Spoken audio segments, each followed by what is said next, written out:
India is gearing up to resist a massive earthquake. The country has came up with a new earthquake design code and a new risk classification system. And this places 61% of India's landmass and 75% of the population in moderate to strong earthquake-prone zones. Our next report has all the details.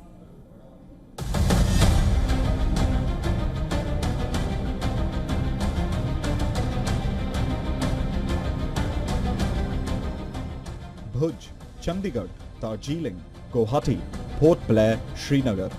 According to a new report, all these cities and several others have something new in common. They all lie within Earthquake Zone 6, India's newest, highest risk seismic zone. The Bureau of Indian Standards has released this map. It shows India in different shades to denote the different earthquake zones. Zone 2 is yellow, with little to no risk of high-intensity earthquakes. And the newly created Zone 6 is in the region facing the most risk. Unsurprisingly, Zone 6 sweeps across the Himalayas.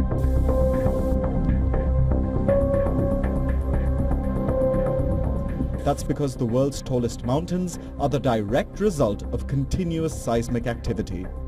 Beneath the mountains, you have two major tectonic plates crashing into each other. The Indian plate is ramming into the Eurasian plate. The motion forces both the giant landmasses to rise upwards, creating the Himalayas and keeping them growing even today.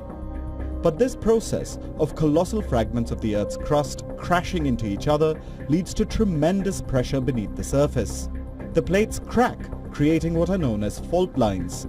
And one of these days, those fault lines may crack all the way through, leading to a massive earthquake, the likes of which hasn't been seen in about 200 years.